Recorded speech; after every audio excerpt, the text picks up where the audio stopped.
بسم اللہ الرحمن الرحیم۔ شروع اللہ کے نام سے جو رحمان و رحیم ہے۔ طاسیم میم تلک آیات الکتاب المبین۔ طاسین میم، یہ کتاب مبین کی آیات ہیں۔ یعنی یہ آیات جو اس سورہ میں پیش کی جا رہی ہیں اس کتاب کی آیات ہیں جو اپنا مدعا صاف صاف کھول کر بیان کرتی ہے، جسے پڑھ کر یا سن کر ہر شخص سمجھ سکتا ہے کہ وہ کس چیز کی طرف بلاتی ہے، کس چیز سے روکتی ہے،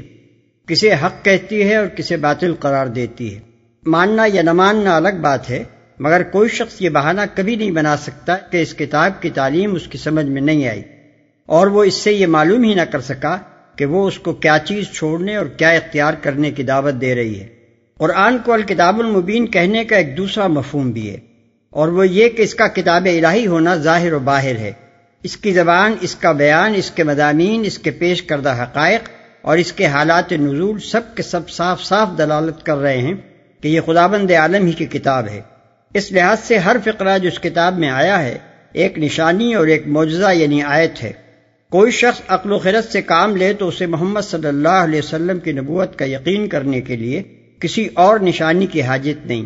کتاب مبین کی یہی آیات یعنی نشانیاں اسے مطمئن کرنے کے لیے کافی ہیں۔ یہ مختصر تمہیدی فقرہ اپنے دونوں معنوں کے لحاظ سے اس مضمون کے ساتھ پوری مناسبت رکھتا ہے جو آگے اس سورہ میں بیان ہوا ہے۔ کفار مکہ نبی صلی اللہ علیہ وسلم سے معجزہ مانگتے تھے تاکہ اس نشانی کو دیکھ کر انہیں اطمینان ہو کہ واقعی آپ یہ پیغام خدا کی طرف سے لائے ہیں۔ فرمایا گیا کہ اگر حقیقت میں کسی کو ایمان لانے کے لیے نشانی کی طلب ہے تو کتاب مبین کی یہ آیات موجود ہیں۔ اسی طرح کفار نبی صلی اللہ علیہ وسلم پر الزام رکھتے تھے کہ آپ شاعر یا کاہن ہیں۔ فرمایا گیا کہ یہ کتاب کوئی چیستہ اور معمہ تو نہیں ہے، صاف صاف کھول کر اپنی تعلیم پیش کر رہی ہے۔ خود ہی دیکھ لو کہ یہ تعلیم کسی شاعر یا کاہن کی ہو سکتی ہے؟ لعلك باخع نفسك ألا يكونوا مؤمنين إن نشأ ننزل عليهم من السماء آية فظلت أعناقهم لها خاضعين۔ اے محمد، شاید تم اس غم میں اپنی جان کھو دو گے کہ یہ لوگ ایمان نہیں لاتے۔ ہم چاہیں تو آسمان سے ایسی نشانی نازل کر سکتے ہیں کہ ان کی گردنیں اس کے آگے جھک جائیں۔ یہ لوگ ایمان نہیں لاتے۔ نبی صلی اللہ علیہ وسلم کی اس حالت کا ذکر قرآن مجید میں مختلف مقامات پر کیا گیا ہے۔ مثلا سورہ کہف میں فرمایا فَلَعَلَّكَ بَاخِعٌ نَفْسَكَ عَلَىٰ آثَارِهِمْ إِن لَّمْ يُؤْمِنُوا بِهَٰذَا الْحَدِيثِ أَسَفًا، یعنی شاید تم ان کے پیچھے غم کے مارے اپنی جان کھو دینے والے ہو اگر یہ اس تعلیم پر ایمان نہ لائے۔ آیت 6۔ اور سورہ فاطر میں ارشاد ہوا فَلَا تَذْهَبْ نَفْسُكَ عَلَيْهِمْ حَسَرَاتٍ، یعنی ان لوگوں کی حالت پر رنج و افسوس میں تمہاری جان نہ گھلے۔ آیت 8۔ اس سے اندازہ ہوتا ہے کہ اس دور میں اپنی قوم کی گمراہی و ضلالت، اس کی اخلاقی پستی، اس کی ہٹ درمی اور اصلاح کی ہر کوشش کے مقابلے میں اس کی مزاحمت کا رنگ دیکھ دیکھ کر نبی صلی اللہ علیہ وسلم برسوں اپنے شب و روز کس دل گداز و جاں گسل کیفیت میں گزارتے رہے ہیں۔ بخا کے اصل معنی پوری طرح ذبح کر ڈالنے کے ہیں۔ باخع النفس کے لغوی معنی یہ ہوئے کہ تم اپنے آپ کو قتل کیے دے رہے ہو، گردنیں اس کے آگے جھک جائیں۔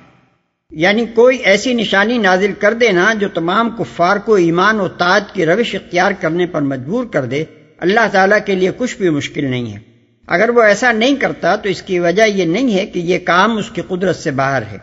بلکہ اس کی وجہ یہ ہے کہ اس طرح کا جبری ایمان اس کو مطلوب نہیں ہے۔ وہ چاہتا ہے کہ لوگ عقل و خرد سے کام لے کر ان آیات کی مدد سے حق کو پہچانیں جو کتاب الہی میں پیش کی گئیں، جو تمام آفاق میں ہر طرف پھیلی ہوئی ہیں، جو خود ان کی اپنی ہستی میں پائی جاتی ہیں۔ پھر جب ان کا دل گواہی دے کہ واقعی حق وہی ہے جو انبیاء علیہ السلام نے پیش کیا ہے اور اس کے خلاف جو عقیدے اور طریقے رائج ہیں وہ باطل ہیں، تو جان بوجھ کر باطل کو چھوڑیں اور حق کو اختیار کریں۔ یہی اختیاری ایمان اور ترک باطل اور اتباع حق وہ چیز ہے جو اللہ تعالیٰ انسان سے چاہتا ہے۔ اسی لیے اس نے انسان کو ارادے اور اختیار کی آزادی دی ہے۔ اسی بنا پر اس نے انسان کو یہ قدرت عطا کی ہے کہ صحیح اور غلط جس راہ پر بھی وہ جانا چاہے جا سکے۔ اسی وجہ سے اس نے انسان کے اندر خیر اور شر کے دونوں رجحانات رکھ دیے ہیں، فجور اور تقوی کی دونوں راہیں اس کے آگے کھول دی ہیں، شیطان کو بہکانے کی آزادی عطا کی ہے، نبوت اور وحی اور دعوت خیر کا سلسلہ راہ راست دکھانے کے لیے قائم کیا ہے، اور انسان کو انتخاب راہ کے لیے ساری مناسب حال صلاحیتیں دے کر اس امتحان کے مقام پر کھڑا کر دیا ہے کہ وہ کفر و فسق کا راستہ اختیار کرتا ہے یا ایمان و طاعت کا۔ اس امتحان کا سارا مقصد ہی فوت ہو جائے اگر اللہ تعالیٰ کوئی ایسی تدبیر اختیار فرمائے جو انسان کو ایمان اور اطاعت پر مجبور کر دینے والی ہو۔ جبری ایمان ہی مطلوب ہوتا تو نشانیاں نازل کر کے مجبور کرنے کی کیا حاجت تھی؟ اللہ تعالیٰ انسان کو اسی فطرت اور ساخت پر پیدا فرما سکتا تھا جس میں کفر، نافرمانی اور بدی کا کوئی امکان ہی نہ ہوتا، بلکہ فرشتوں کی طرح انسان بھی پیدائشی فرمانبردار ہوتا۔ یہی حقیقت ہے جس کی طرف متعدد مواقع پر قرآن مجید میں اشارہ کیا گیا ہے۔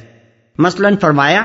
وَلَوْ شَاءَ رَبُّكَ لَآمَنَ مَنْ فِي الْأَرْضِ كُلُّهُمْ جَمِيعًا أَفَأَنْتَ تُكْرِهُ النَّاسَ حَتَّى يَكُونُوا مُؤْمِنِينَ، یعنی اگر تمہارا رب چاہتا تو زمین کے رہنے والے سب کے سب لوگ ایمان لے آتے، اب کیا تم لوگوں کو ایمان لانے پر مجبور کرو گے؟ یونس آیت 99۔ اور ارشاد ہوا وَلَوْ شَاءَ رَبُّكَ لَجَعَلَ النَّاسَ أُمَّةً وَاحِدَةً وَلَا يَزَالُونَ مُخْتَلِفِينَ إِلَّا مَن رَحِمَ رَبُّكَ وَلِذَلِكَ خَلَقَهُمْ، یعنی اگر تیرا رب چاہتا تو تمام انسانوں کو ایک ہی امت بنا سکتا تھا، وہ تو مختلف راہوں پر ہی چلتے رہیں گے اور بے راہ رویوں سے صرف وہی بچیں گے جن پر تیرے رب کی رحمت ہے، اسی لیے تو اس نے ان کو پیدا کیا تھا۔ ہود آیت 119۔ وَمَا يَأْتِيهِم مِّن ذِكْرٍ مِّنَ الرَّحْمَٰنِ مُحْدَثٍ إِلَّا كَانُوا عَنْهُ مُعْرِضِينَ فَقَدْ كَذَّبُوا فَسَيَأْتِيهِمْ أَنبَاءُ مَا كَانُوا بِهِ يَسْتَهْزِئُونَ۔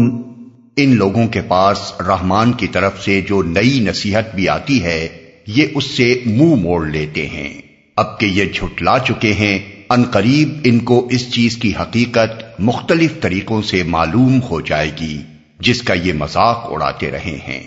یعنی جن لوگوں کا حال یہ ہو کہ معقولیت کے ساتھ ان کو سمجھانے اور راہ راست دکھانے کی جو کوشش بھی کی جائے اس کا مقابلہ بے رخی و بے التفاتی سے کریں۔ ان کا علاج یہ نہیں ہے کہ ان کے دل میں زبردستی ایمان اتارنے کے لیے آسمان سے نشانیاں نازل کی جائیں، بلکہ ایسے لوگ اس بات کے مستحق ہیں کہ جب ایک طرف انہیں سمجھانے کا حق پورا ادا کر دیا جائے اور دوسری طرف وہ بے رخی سے گزر کر قطعی اور کھلی تکذیب پر اور اس سے بھی آگے بڑھ کر حقیقت کا مذاق اڑانے پر اتر آئیں تو ان کا انجام بد انہیں دکھا دیا جائے۔ یہ انجام بد اس شکل میں بھی انہیں دکھایا جا سکتا ہے کہ دنیا میں وہ حق ان کی آنکھوں کے سامنے ان کی ساری مزاحمتوں کے باوجود غالب آ جائے جس کا وہ مذاق اڑاتے تھے۔ اس کی شکل یہ بھی ہو سکتی ہے کہ ان پر ایک عذاب علیم نازل ہو جائے اور وہ تباہ و برباد کر کے رکھ دیے جائیں، اور وہ اس شکل میں بھی ان کے سامنے آ سکتا ہے کہ چند سال اپنی غلط فہمیوں میں مبتلا رہ کر وہ موت کی ناگزیر منزل سے گزریں اور آخر کار ان پر ثابت ہو جائے کہ سراسر باطل تھا جس کی راہ میں انہوں نے اپنا تمام سرمایہ زندگی کھپا دیا، اور حق وہی تھا جسے انبیاء علیہ السلام پیش کرتے تھے اور جسے یہ عمر بھر ٹھٹوں میں اڑاتے رہے۔ اس انجام بد کے سامنے آنے کی چونکہ بہت سی شکلیں ہیں اور مختلف لوگوں کے سامنے وہ مختلف صورتوں سے آ سکتا ہے اور آتا رہا ہے، اسی لیے آیت میں نبأ کے بجائے انباء بصیغہ جمع فرمایا گیا، یعنی جس چیز کا یہ مذاق اڑا رہے ہیں اس کی حقیقت آخر کار بہت سے مختلف شکلوں میں انہیں معلوم ہوگی۔ أَوَلَمْ يَرَوْا إِلَى الْأَرْضِ كَمْ أَنبَتْنَا فِيهَا مِن كُلِّ زَوْجٍ كَرِيمٍ إِنَّ فِي ذَلِكَ لَآيَةً وَمَا كَانَ أَكْثَرُهُم مُؤْمِنِينَ وَإِنَّ رَبَّكَ لَهُوَ الْعَزِيزُ الرَّحِيمُ۔ اور کیا انہوں نے کبھی زمین پر نگاہ نہیں ڈالی کہ ہم نے کتنی کثیر مقدار میں ہر طرح کی عمدہ نباتات اس میں پیدا کی ہیں؟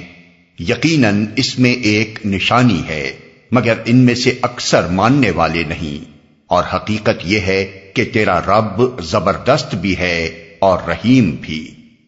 اس میں ایک نشانی ہے یعنی جستجو حق کے لیے کسی کو نشانی کی ضرورت ہو تو کہیں دور جانے کی ضرورت نہیں، آنکھیں کھول کر ذرا اس زمین ہی کے رویدگی کو دیکھ لے، اسے معلوم ہو جائے گا کہ نظام کائنات کی جو حقیقت یعنی توحید الہ انبیاء علیہ السلام پیش کرتے ہیں وہ صحیح ہے، یا وہ نظریات صحیح ہیں جو مشرکین یا منکرین خدا بیان کرتے ہیں۔ زمین سے اگنے والی بے شمار انواع و اقسام کی چیزیں جس کثرت سے اگ رہی ہیں، جن مادوں اور قوتوں کی بدولت اگ رہی ہیں، جن قوانین کے تحت اگ رہی ہیں، پھر ان کے خواص اور صفات میں اور بے شمار مخلوقات کی ان گنت ضرورتوں میں جو صریح مناسبت پائی جاتی ہے، ان ساری چیزوں کو دیکھ کر صرف ایک احمق ہی اس نتیجے پر پہنچ سکتا ہے کہ یہ سب کچھ کسی حکیم کی حکمت، کسی علیم کے علم، کسی قادر و توانا کی قدرت اور کسی خالق کے منصوبہ تخلیق کے بغیر بس یوں ہی آپ سے آپ ہو رہا ہے، یا اس سارے منصوبے کو بنانے اور چلانے والا کوئی ایک خدا نہیں ہے بلکہ بہت سے خداؤں کی تدبیر نے زمین اور آفتاب و ماہتاب اور ہوا اور پانی کے درمیان یہ ہم آہنگی اور ان وسائل سے پیدا ہونے والی نباتات اور بے حد و حساب مختلف اور نو جانداروں کی حاجات کے درمیان یہ مناسبت پیدا کر رکھی ہے۔ ایک ذی عقل انسان تو اگر وہ کسی ہٹ درمی اور پیش کی تعصب میں مبتلا نہیں ہے، اس منظر کو دیکھ کر بے اختیار پکار اٹھے گا کہ یقیناً یہ خدا کے ہونے اور ایک ہی خدا کے ہونے کی کھلی کھلی علامات ہیں۔ ان نشانیوں کے ہوتے اور کس معجزے کی ضرورت ہے جسے دیکھے بغیر آدمی کو توحید کی صداقت کا یقین نہ آ سکتا ہو؟ تیرا رب زبردست بھی ہے اور رحیم بھی، یعنی اس کی قدرت تو ایسی زبردست ہے کہ کسی کو سزا دینا چاہے تو پل بھر میں مٹا کر رکھ دے، مگر اس کے باوجود یہ سراسر اس کا رحم ہے کہ سزا دینے میں جلدی نہیں کرتا،